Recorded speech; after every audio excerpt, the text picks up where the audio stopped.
الله وملائكته يصلون على النبي يا أيها الذين آمنوا صلوا عليه وسلموا تسليما اللهم صل وسلم وبارك على محمد وذاقت عيلتي أنت وسيلتي أدركني يا رسول الله يا صديق يا عمر يا عثمان يا حيدر دفع شرك الخير ويا شفير يا شبر لي خمسة مطفئ بها حظ الوباء الحاتمة المصطفى والمرتضى وابناهما والفاطمة غوث اعظم ومن بیسر اسامہ مدد قبلہ دی مدد کعبہ امام مدد بحق کے خواجہ عثمان ہارون مدد کن یا معین الدین چشتی جب دم آخری ہو یا اللہ سامنے ہو چہرے رسول اللہ سب کے لب پہ ہو لا الہ الا اللہ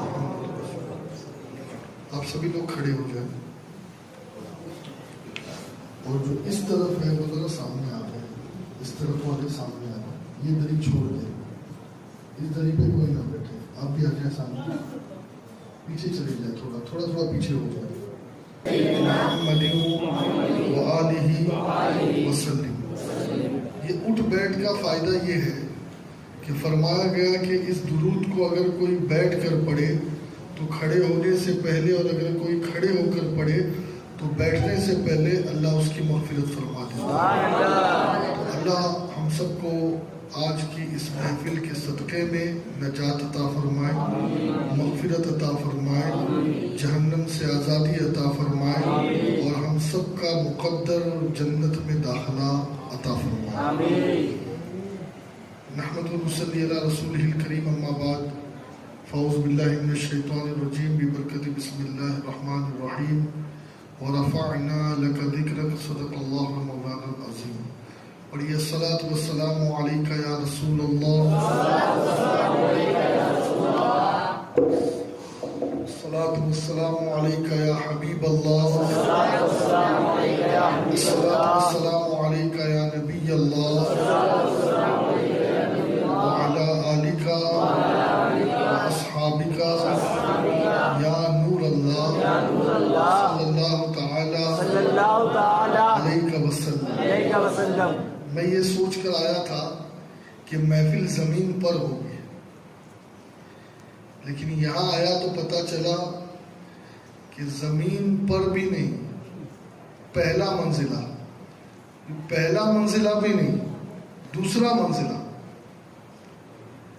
میں نے کہا خیر کمال نہیں ہے دوسرے منزلے پر بھی اگر آپ محفل کر رہے ہیں تو کمال نہیں ہے ایک ہمارے دوست ہیں پربھنی میں رہتے ہیں مولانا رفیع الدین اشرفی وہ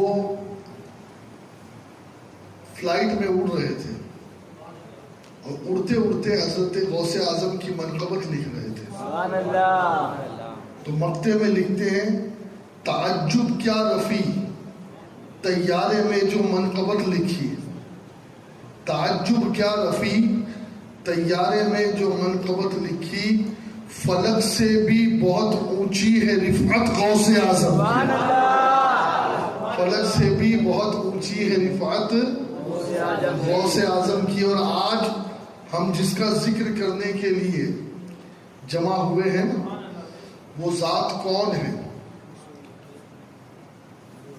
تبریز یہ عقائد کی کتاب ہے اس کی شرح میں صاحب شرح لکھتے ہیں کہ ایک مرتبہ ایک ولی نے اپنے جسم سے اپنے روح کو جدا کیا روح لطیف ہے جسم کثیف ہے اور روح کو اس نے پرواز کرائی روح بدن سے نکلی اور وہ پرواز کرنا شروع کی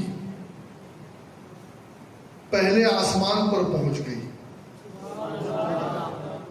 دوسرے آسمان پر پہنچ گئی تیسرے آسمان پہ پہنچ گئی سیکنڈوں کے اندر 7ویں آسمان پر پہنچ گئی یہاں تک کہ عرش پر پہنچ گئی پہلا عرش دوسرا عرش تیسرا عرش چوتھا عرش یہاں تک کہ اس روح نے لاکھوں عرش طے کر دیے اب وہ روح رکنے کا نام نہیں لے رہی ولی کی روح ہے. یہاں پر ایک عقیدہ بتا دوں آپ کو میں. میرے غوث پاک بھی فرماتے ہیں کہ اگر میرا کوئی مرید مشرق میں ہے اور میں مغرب میں ہوں اور وہاں اس کی سطر کھل جائے تو میں اس کی سطر ڈھانک دیتا ہوں.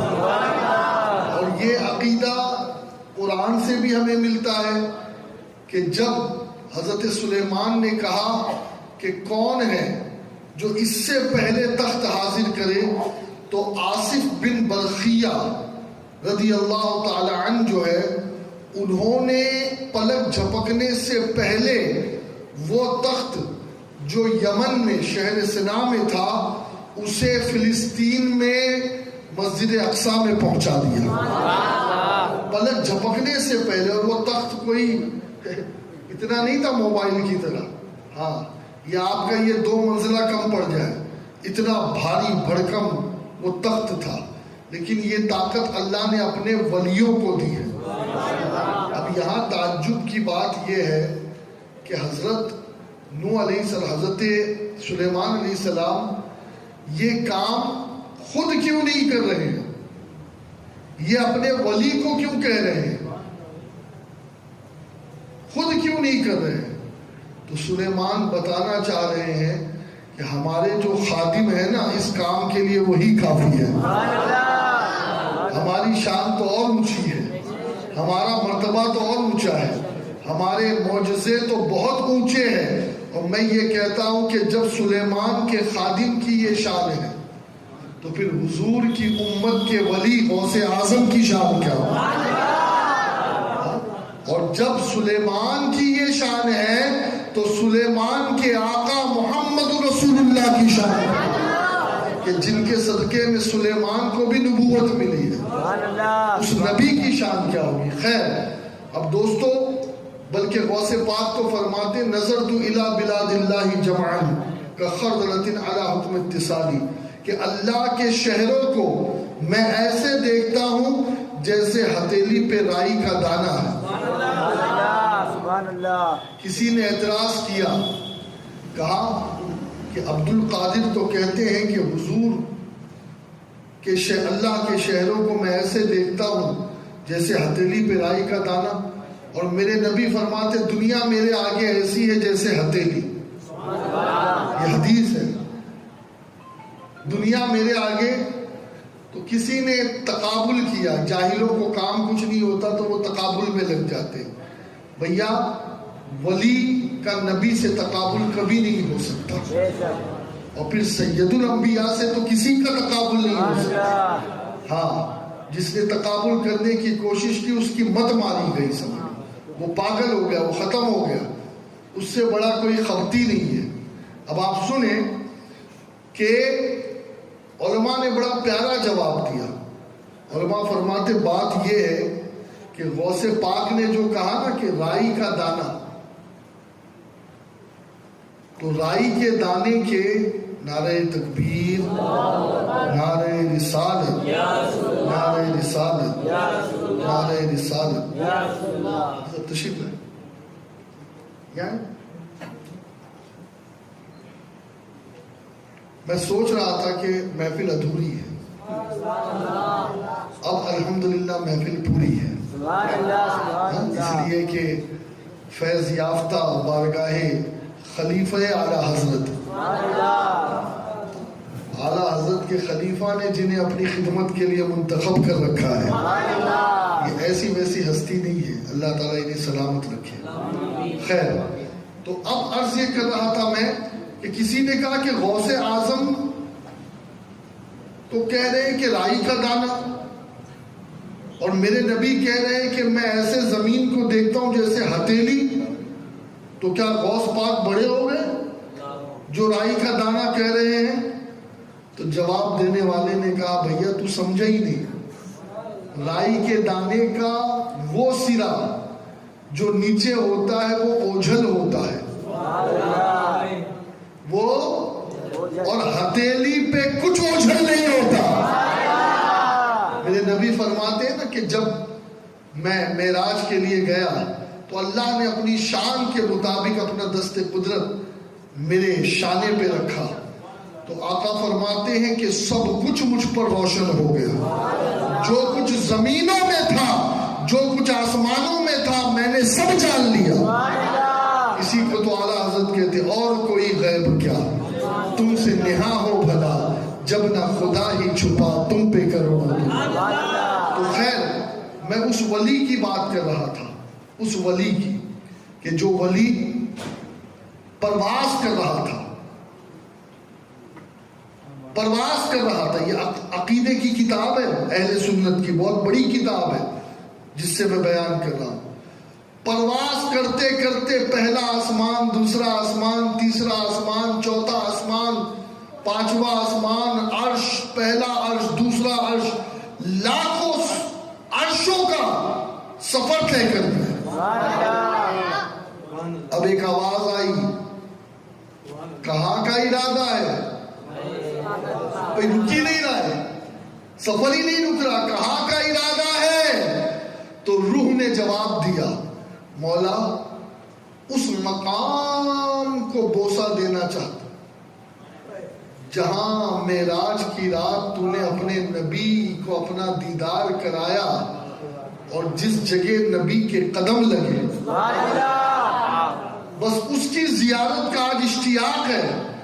اللہ نے فرمایا او ولی کی روح واپس ہو جا، لوٹ جا، بیک ہو جا، بیک ٹو پویلین، ریٹرن ہو جا، واپس اپنے مقعد میں چلے جا، جہاں سے آئی ہے وہی لوٹ جا، اس لیے کہ تو نے جتنا سفر کیا ہے اور مزید اتنا سفر کرتی بھی رہے گی تب بھی اس مقام تک نہیں پہنچ سکتی جس عرش نے معراج کی رات میرے نبی کے تلوے چومے، اس عرش پر تو نہیں پہنچ سکتی۔ اب یہاں سے سمجھ لو کہ جب ولی کی روح نہیں پہنچ سکتی تو ہم جیسوں کی گنتی کیا؟ ہاں، جو لوگ کہتے ہیں نا ارے نبی کو سمجھنا ہے تو مجھ سے سمجھو، بے وقوف ہے وہ، نبی کو کوئی نہیں سمجھ سکتا۔ وہ ابو بکر جو نبی کے ساتھ رہے، میرے آقا لم یعرفنی حقیقتی غیر ربی، میری حقیقت میرے رب کے علاوہ ابو بکر کوئی نہیں جانتا۔ میں کہتا ہوں یار، جس نے 23 سال ساتھ گزارے وہ نہیں سمجھ سکا نبی کیا ہے، اور تم چلے وہ نبی کو ناپنے، نبی کا اتنا ذکر کرو، اتنا مت کرو، نبی کو اتنا مت بڑھاؤ، نبی کو اتنا مت بڑھاؤ۔ سنو، امام بوصیری کہتے ہیں کہ نہ تو عیسائیوں کی طرح کرو،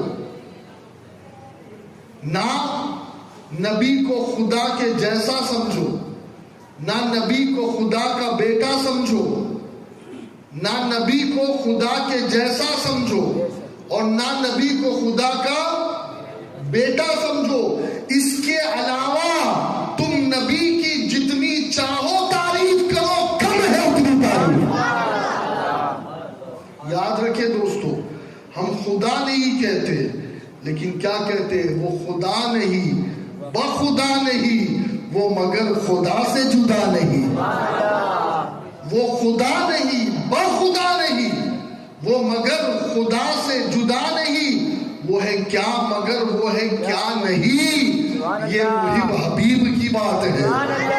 ہمیں ٹانگ اڑانے کی ضرورت نہیں ہے، اللہ جانتا ہے محمد کا مرتبہ۔ نہ کوئی ولی سمجھ سکا، نہ کوئی فرشتہ سمجھ سکا، نہ کوئی رسول سمجھ سکا، نہ کوئی ملائکہ مقربہ میں سے سمجھ سکا۔ اللہ ہی جانتا ہے کہ میں نے نبی کو کیا شان عطا کی، نبی کا مرتبہ کیا ہے، نبی کا مقام کیا ہے، نبی کا رتبہ کیا ہے۔ ہاں، وہ جبریل آ کر کہتے آقا زمین و آسمان، مشرق و مغرب چھان دیے۔ چھاننا سمجھتے ہو؟ ہاں، لوگ کبھی کبھی میں نے تو خاک چھانی ہے۔ چھاننا کس کو کہتے ہیں؟ چھاننا اس کو کہتے ہیں کہ کچھ بھی باقی نہ رہے نظر سے۔ وہ جبریل کہتے ہیں کہ آقا میں نے مشرق و مغرب سب الٹ پلٹ کر دیکھے، تم سا نہیں دیکھا. یوں تو ہم نے لاکھ ہنسی دیکھے ہیں, تم سا نہیں دیکھا, تم سا نہیں دیکھا. میرے پریتم جیسا اور نہ کوئی, حضور جیسا کائنات میں کوئی ہے ہی نہیں. حضرت جابر رضی اللہ تعالیٰ فرماتے ایک مرتبہ 14ویں رات کا چاند آب و تاب کے ساتھ چمک رہا تھا. 14ویں رات کے چاند کو کہتے بدر کامل. کیا کہتے؟ بدر کامل. اور وہ جو چھوٹا سا ہوتا ہے جو نکلتا اسے ہلال کہتے ہیں. وہ بدر کامل تھا, اپنی آب و تاب کے ساتھ چمک رہا تھا. اور یہاں مصطفیٰ مدینے میں آرام کر رہے ہیں. آقا کے چہرے پر ایک کپڑا ہے, اس میں سرخ دھاریاں ہیں, اور وہ چہرہ ایسا ہے کہ نور اس کپڑے سے چھن چھن کے نکل رہا. میں نے کبھی کہا تھا اگر آپ کو یاد ہو, پورا چہرہ سامنے کھل جائے نا, وہ لطف نہیں دیتا جو حجاب کے ساتھ والا چہرہ. صرف سمجھانے کے لیے کہتا ہوں کہ وہ جو دلہن ہوتی ہے نا پہلی رات کی, وہ گھونگھٹ اوڑی ہوتی ہے. اب خیر ابھی تو سب کچھ دیکھ لیتے, وہ پہلے ایک زمانہ تھا جب وہ پہلی رات ہی ہوتی تھی, جب وہ گھونگھٹ کی آڑ سے وہ محبوب کا حسن نظر آتا تھا تو وہ لطف ہی اور ہوتا تھا. آج تو پتہ نہیں شادی سے پہلے کیا کیا کر دیتے. اللہ تعالیٰ ہمارے نوجوانوں کو ہدایت دے. لیکن سنو, کسی نے کہا گھونگھٹ کی آڑ سے ساجن کا دیدار ادھورا رہتا ہے. تو یہ جو دیدار جو ادھورا ہوتا ہے نا, یہ لطف دیتا ہے. اسی کو تو کہا نا بیدم وارسی نے, کیا کہا, بے خود کیے دیتے ہیں انداز حجاب آنا. چلو اب حجاب رہنے تو اچھا لگ رہا ہے, کیونکہ اس حجاب نے بے خود کر دیا ہے. اب کیا کریں گے, آج دل میں تجھے رکھ لوں, نہ میں دیکھوں توہے نہ کسی کو توہے دیکھن دوں, بس دل میں رکھ لوں, دل میں رکھ لوں, حضور کو دل میں رکھ لوں. اب دوستو, میرے نبی صلی اللہ علیہ وسلم چادر کے ساتھ, چادر کے ساتھ ہے نا, تمثیل کوئی ہو ہی نہیں سکتی. کل مفتی صاحب ایک حدیث بیان کر رہے تھے کہ صحابہ اس چیز سے عاجز تھے کہ حضور کے لیے کوئی مثال لائے. ارے آقا کی ذات ایسی ہے کہ جو مثال دو گے وہ مثال چھوٹی پڑے گی, اس مثال میں کمی رہے گی. اسی لیے تو امام کہتے ہیں نا کہ حضور کو کیا کہوں, حضور کے حسن کو کیا کہوں. تو کہتے ہیں کہ حضور کے حسن کو اگر مجھے تشبیہ دینی ہے کسی سے تو کہتے ہیں کہ وہ کمال حسن حضور ہے کہ گمان نقص جہاں ہے.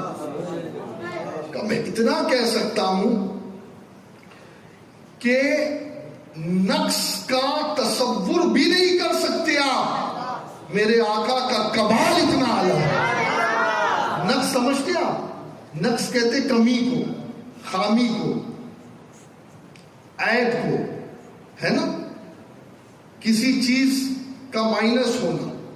کہتے آقا کا حسن وہ ہے, وہ کمال حسن حضور ہے کہ گمان نقص جہاں نہیں. اب کیا کہا کہ اب مثال دوں تو کیسے دوں, پھول کہوں تو پھول کی طرح بھی نہیں کہہ سکتے, حضور کو پھول بھی نہیں کہہ سکتے, حضور کو تو چاند بھی نہیں کہہ سکتے, حضور کو تو چراغ بھی نہیں کہہ سکتے. سمجھے, نہ پھول کہہ سکتے نہ چراغ. کیوں, کسی نے کہا نا چاند کی طرح ان کو ہم کہیں تو مجرم ہے, کیونکہ چاند بھی ان کی چوکھٹ پہ سوالی ہے. اور مصطفیٰ کو چاند سے تشبیہ دوں انصاف ہے, انصاف ہے. مصطفیٰ کو چاند سے تشبیہ دوں انصاف ہے. ارے چاند میں تو داغ ہے پر ان کا چہرہ صاف ہے. چاند میں تو داغ ہے پر ان کا چہرہ صاف ہے, صاف ہے. اللہ نے حضور کو قمرم منیرہ کہا، قمرم منیرہ، اللہ اکبر۔ خیر، اب حضرت جابر کی بارگاہ میں آج حضرت جابر وہ کہتے ہیں کہ میں حضور کو دیکھ رہا ہوں، اور کبھی چاند کو دیکھ رہا ہوں، کبھی حضور کو دیکھ رہا ہوں، کبھی چاند کو دیکھ رہا ہوں۔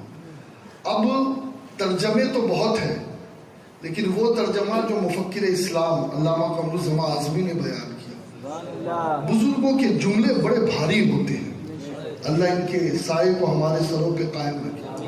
انہوں نے ترجمہ یہ کیا، تجری کا جو لفظ کا ترجمہ انہوں نے کیا، کہا گویا مصطفیٰ کا حسن ایک سمندر ہے، سمندر، اور چاند ایک کشتی کی طرح حسن مصطفیٰ میں تیر رہا ہے۔ چاند حسن مصطفیٰ کے سمندر میں ایک چھوٹی سی کشتی کی طرح تیر رہا ہے۔ یہ میرے آقا کا حسن ہے، یہ میرے آقا کا حسن ہے، یہ میرے آقا کا چہرہ ہے۔ اور دوستو، حضور صلی اللہ علیہ وسلم کیا ہے؟ میں نے کل یہ عرض کیا تھا کہ انشاءاللہ آج ایک دو واقعات جو کل میں نے چھوڑے تھے اسے آج کمپلیٹ کروں گا۔ ایک مرتبہ سیدی جبریل علیہ السلام نے اللہ کی بارگاہ میں اجازت مانگی، مولا میں اپنا اصلی چہرہ حضور کو دکھانا چاہتا ہوں، اس لیے کہ اصل شکل میں وہ زمین پہ آ ہی نہیں سکتے، کیونکہ ان کے دو پر کا یہ حال ہے، جبریل علیہ السلام کے دو پر کا یہ حال ہے کہ اگر وہ دو پر پھیلا دے تو ساتوں زمین و آسمان اس میں آ جائے، اور اگر وہ دو پر بند کر دے نا تو ریزہ ریزہ ہو جائے۔ یہ عالم ہے، یہ طاقت ہے، اور یہ حجم ہے، اور یہ سائز ہے۔ تو اب بتائیں جبریل اصل شکل میں زمین پہ آ سکتے؟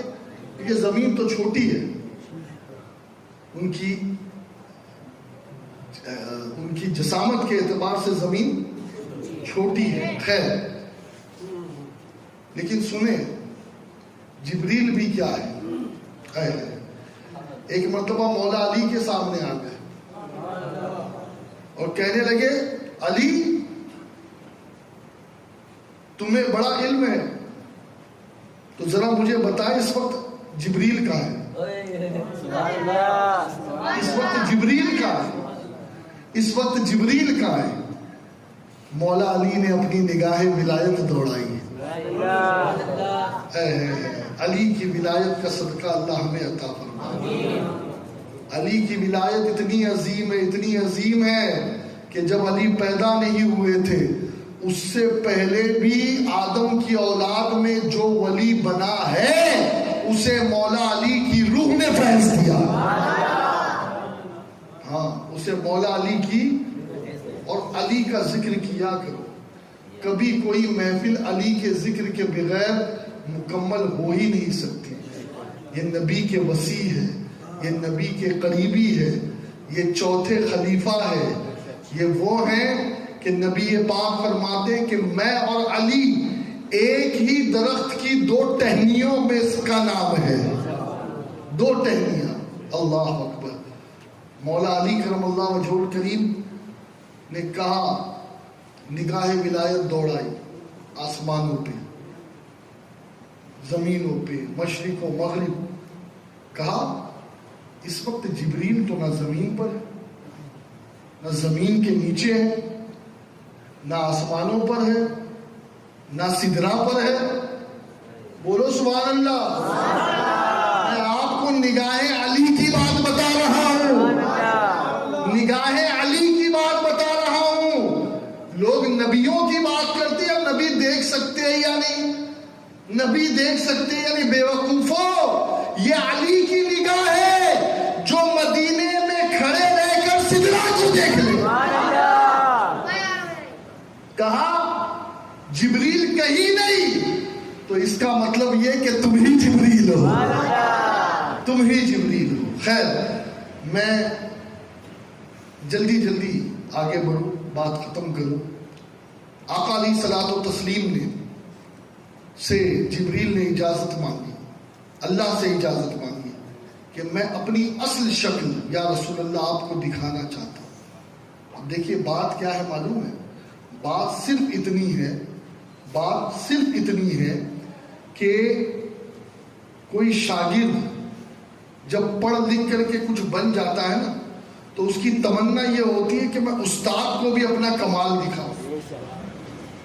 بھائی جیسے کوئی قاری قرآن بن گیا، اب وہ عبد الباسط تو بن نہیں سکتا، لیکن اس کی تمنا یہ ہوتی ہے کہ یار کبھی ایسا بھی موقع آئے کہ عبد الباسط بھی محفل میں بیٹھا ہو اور پھر میں اس کے سامنے قرآن پڑھوں۔ ہوتا ہے بھائی، عالم بن گیا، مقرر بن گیا تو دنیا کا جو سب سے ٹاپ لیول کا مقرر بیٹھا اس کے سامنے میں تقریر کروں، ایک تمنا ہوتی ہے۔ جبریل کی تمنا تھی آقا مدینے کی گلیوں میں بہت مرتبہ آپ کو دیکھا، آپ نے مدینے کی گلیوں میں مجھے بہت مرتبہ دیکھا، اب آقا اصل شکل میں آپ کو سدرا پر اپنی چہرہ دکھانا چاہتا ہوں۔ نبی نے کہا دکھا دے، اس میں کیا ہے؟ اب آقا معراج کی رات پہنچے، سبحان اللہ۔ یہ میں کوٹ کر رہا ہوں عارف رومی کو، مولانا روم کو۔ ہاں، دو چیز ہے، ایک ہے مولانا ہونا اور ایک ہوتا ہے مولائے روم ہونا۔ اب آپ کہیں کہ مولانا اور مولائے روم میں فرق کیا ہے؟ مولانا روکھا ہوتا ہے، مولانا روکھا ہوتا ہے، روکھا۔ وہ حدیث تو پڑھتا ہے، فقہ بھی پڑھتا ہے، لیکن جو روحانیت کا معاملہ ہوتا ہے وہ ہر مولانا میں نہیں ہوتا۔ لیکن جب کوئی مولانا کسی اللہ والے کے در سے وابستہ ہو جاتا ہے پھر صرف مولانا نہیں رہتا، مولائے روم بن جاتا ہے۔ ہاں، مولائے روم بن جاتا ہے۔ ایک مرتبہ حضرت شمس تبریزی، سیدی شمس تبریز الحمدللہ فقیر کی حاضری ان کے روضے پہ ہوئی، اللہ آپ کو بھی نصیب فرمائے۔ ایک مرتبہ مولانا روم کی لائبریری میں چلے گئے۔ مولانا روم جید عالم، بہت بڑے عالم، بہت قابل عالم، وہ بھی، ان کے والد بھی بہت بڑے عالم۔ ہاں، ایسے ویسے نہیں۔ اب جناب اتفاق کی بات یہ کہ مولانا روم لائبریری میں موجود نہیں۔ شمس تبریز کیا کرتے، سامنے ایک تالاب تھا، ساری کتابیں ڈال دیتے ہیں تالاب۔ اب مولانا روم آئے، جلال الدین ان کا نام ہے، جلال الدین رومی، کونیا میں مزار ہے۔ آئے، کہا میری کتابیں کہاں گئی، میری کتابیں؟ تو کہنے لگے وہ پانی میں۔ کہا میری زندگی کا سرمایہ تم نے ختم کر دیا، میری محنت ختم کر دی، میری عمر کا بیشتر حصہ ان کتابوں کو لکھنے میں گیا، وہ درویش تم نے کیا کر دیا، وہ اللہ والے تم نے کیا کر دیا؟ کہا کیوں مولانا پریشان ہو گئے؟ انہی کتابوں کی وجہ سے مولانا تھے، اب یہ کتابیں نہیں ملے گی، کہاں سے ملے گی؟ بڑی نایاب کتابیں تھیں، یہاں تک کہ کتابوں کی سیاہی پانی کے اوپر آ گئی۔ اس وقت تو قلم دوات والی کتابیں تھیں، ہاں، یہ ایسی نہیں پرنٹنگ والی تھی نہیں۔ اب یہ پریشان ہو گیا تو حضرت شمس تبریزی نے کہا پریشان مت ہو۔ ہاتھ ڈالا، کتاب نکالی، کتاب پہ ایک قطرہ پانی نہیں، واپس دے دیا۔ نکالتے رہے، ساری کتابیں لگا دی۔ مولانا روم قدموں میں گر گئے، کہا مولوی ہرگز نہ شد مولائے روم، مولوی ہرگز نہ شد مولائے روم، تا غلام شمس تبریزی نہ شد۔ کہا ایک مولوی ہی رہے گا، لیکن مولوی اگر شمس تبریزی کی غلامی میں آ جائے، اللہ والے کی غلامی میں آ جائے تو پورے روم کا مولا بن جائے گا، پورے روم کا مددگار بن جائے گا۔ یاد رکھیں دوستو، پہلے مدرسے میں علم ملتا تھا، خانقاہوں میں تربیت ملتی تھی، لیکن آج علم تو مل رہا ہے، تربیت کا فقدان نظر آ رہا ہے. اس لیے ایسے کٹملے پیدا ہو رہے ہیں جو معاذ اللہ کہتے ہیں کہ نبی کو علم غیب نہیں. کہتے ہیں نبی ہماری طرح ہے، نبی تو پیٹھ پیچھے کی خبر نہیں رکھتے، نبی کو دیوار کے پیچھے کا علم نہیں ہے، نبی مختار نہیں ہے معاذ اللہ، نبی جو ہے وہ اپنی بیٹی کی شفاعت نہیں کر سکتے، امتیوں کو کیا بچائیں گے.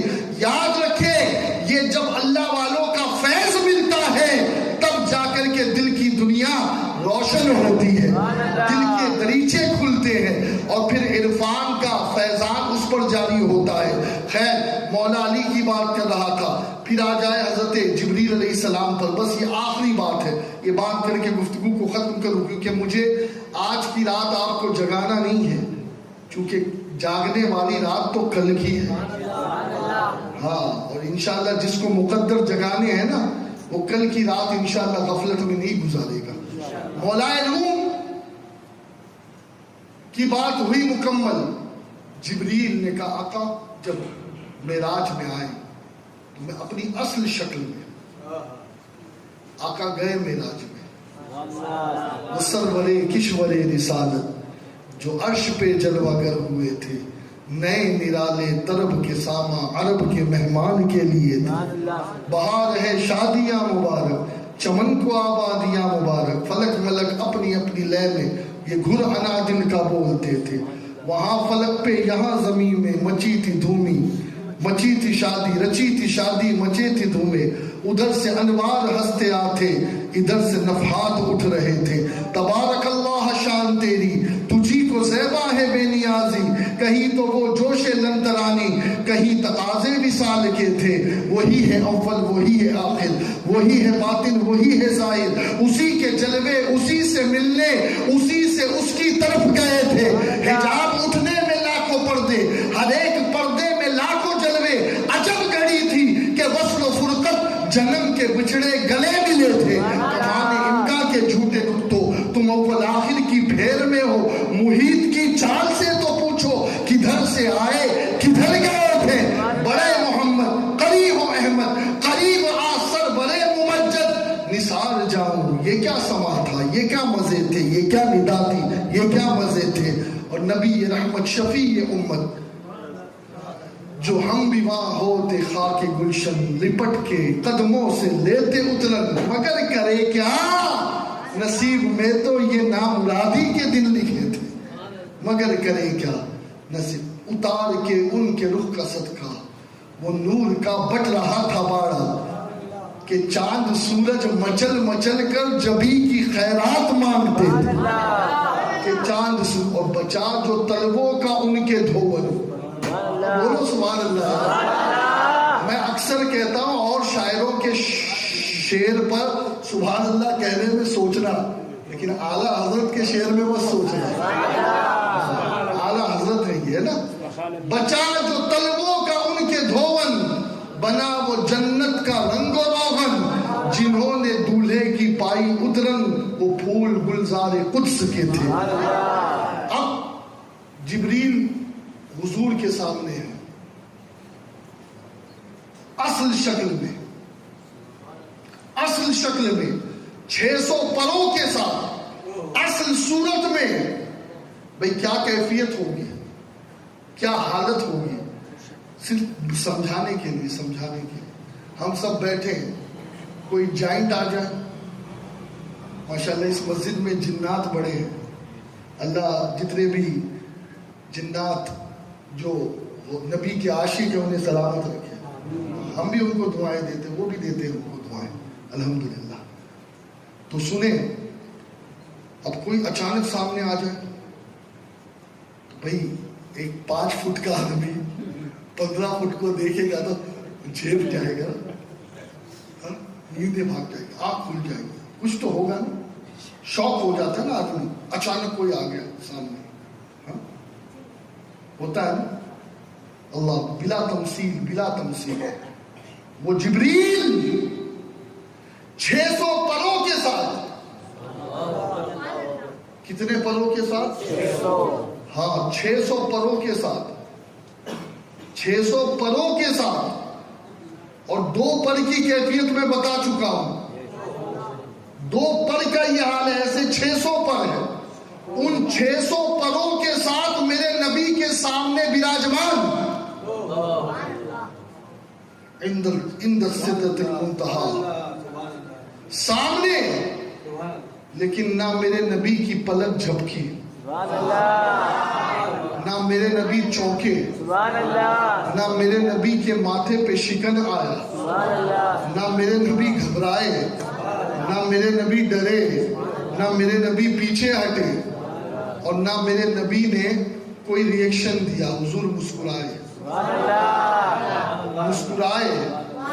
مولانا روم لکھتے اس جگہ پر، ارے یہ جبریل تھے، جبریل جو اپنی اصل شکل میں آئے تو میرے نبی کو ان کی اصل شکل کے ساتھ آنے سے بھی کوئی فرق نہیں پڑی، اس لیے کہ جبریل کی تجلیات تو جزوی ہے اور نبی کی نورانیت کلی ہے. کل کے سامنے جز کھڑا ہے. جز کی حیثیت کیا ہے؟ کل نور، سراپا نور میرے مصطفیٰ ہے. شمع دل مشکات تن، سینہ زجاجہ نور کا، تیری صورت کے لیے آیا ہے سورہ نور کا. آ رہا ہے آدمی بن کر فرشتہ نور کا، پڑ گیا ہے طائر سدرا کو چسکا نور کا. کاف گیسو ہا دہن یا ابرو آنکھیں عین سواد، کاف ہا یا عین سواد ان کا ہے چہرہ نور کا. اب یہ تو سراپا نور کھڑے ہیں نا، سراپا نور. اثر کیا ہوگا؟ لیکن مولانا روم کہتے ہیں کہ اگر جبریل 600 پروں کے ساتھ آ گئے، اصل شکل میں آ گئے، لیکن میرے نبی کو کوئی فرق نہیں پڑا. لیکن وہی اگر میرے نبی جو 70,000 پردوں میں آئے تھے، میرے نبی جو کتنے پردوں میں، تو شاہ خوبا، تو جانے جانا ہے، چہرہ الکتاب تیرا، نہ بن سکی ہے نہ بن سکے گا مثال تیری، جواب تیرا. تو سب حسینوں میں سب سے بڑھ کر ملا ہے حسن تمام تجھ کو، ہے عمر لاکھوں برس کی لیکن ابھی ہے تازہ شباب تیرا. خدا کی غیرت نے ڈال رکھے ہے تجھ پہ 70,000 پردے، جہاں میں بن جاتے طول لاکھوں جو ایک بھی اٹھتا حجاب تیرا. نبی حجاب میں آئے تھے. بے حجاب آنا چلے آئیے، پردہ کیا ہے؟ دل اگر منظر وحدت ہے تو رکنا کیا ہے؟ نبی حجاب میں تھے، خدا کی قسم. ارے ایک مرتبہ ایک حجاب اٹھ گیا تھا. ہماری ماں عائشہ حضور کے قریب چلی گئی، دیکھ کے بے ہوش ہو گئی، بے ہوش ہو گئی. اللہ اکبر. ایک جھلک دیکھنے کی تاب نہیں عالم کو، ایک جھلک دیکھنے کی تاب نہیں عالم کو. وہ اگر جلوہ کرے کون تماشائی ہے. ویسے کردی نے کہا تھا نا، ارے تم تو رسول کے ساتھ رہے ہو، کھائے ہو، پیے ہو، جنگیں کی ہے، سفر کیا ہے، ذرا بتاؤ نبی کی ابرو ملی ہوئی تھی یا الگ تھی؟ تو جناب عمر اور مولا علی نے کیا کہا تھا؟ کہا ہماری ہمت ہی نہیں کہ نبی کے چہرے پہ نظر ڈال. وہ جلووں کی ہما ہمی تھی، رخ مصطفیٰ کی وہ روشنی، وہ تجلیوں کی ہما ہمی کہ ہر ایک چیز چمک اٹھی. حسنت جمیع خصالہ، حسنت جمیع خصالہ، بلغ العلا بکمالہ، کشفت دجا بجمالہ، کشفت دجا بجمالہ، کشفت دجا بجمالہ، کشفت دجا بجمالہ. میرے آقا کا جمال، اللہ اکبر. اب مولانا روم لکھتے ہیں مثنوی میں کہ وہ جبریل تھے جو اپنی اصل شکل میں آئے، نبی کو کوئی فرق نہیں پڑا. لیکن اگر وہی میرے نبی جو ہزاروں پردے میں آئے تھے، بشریت کے 70,000 پردے اوڑھ کر آئے تھے، اگر میرے نبی مقام سدرہ پر ایک پردہ ہٹا دیتے تو جبریل بے ہوش ہو کر گر پڑتے اور قیامت سنا تیرا وصف بیاں ہو کس سے تیری کون کرے گا بڑھائی تیرا وصف بیاں ہو کس سے تیری کون کرے گا بڑھائی اس گرد سفر میں گم ہے جبریل امی کی رسائی یہی بولے سدرا والے چمنے جہاں کے تھالے سبھی میں نے چھان ڈالے تیرے پائے کا نہ پایا حسن یوسف پہ کٹی مصر میں انگشت زنا سر کٹاتے ہیں تیرے نام پہ مردان عرب بلکہ انگشت نبی اس پہ تھی چمکی ایک بار آج تک ہے سینے محمے نشانے سوکھتا اللہ اکبر یہ میرے آقا کا حسن اللہ حضور کے عشق میں ہمیں فنائیت عطا فرمائے اللہ تعالیٰ حضور کی معرفت ہمیں نصیب فرمائے حضور کا عرفان ہمیں نصیب فرمائے حضور کے روحانی فیض سے اللہ ہمیں مستفیض فرمائے مستنیر فرمائے اللہ تعالیٰ ہمیں حضور کی غلامی نصیب فرمائے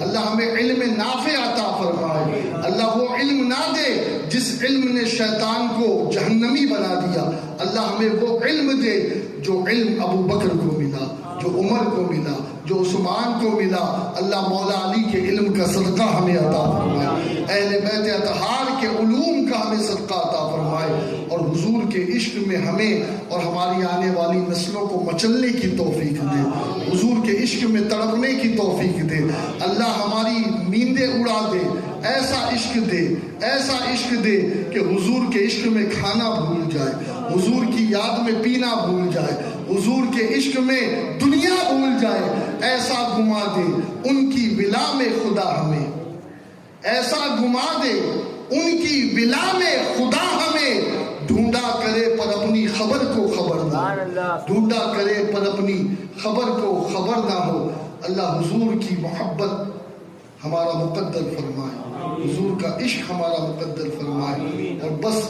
ہمیں بے ادبوں سے بچائے ہماری نسلوں کو بے ادبوں سے بچائے وما علینا الا البلاغ المبین مرحبا کی ہے صدائیں پیاری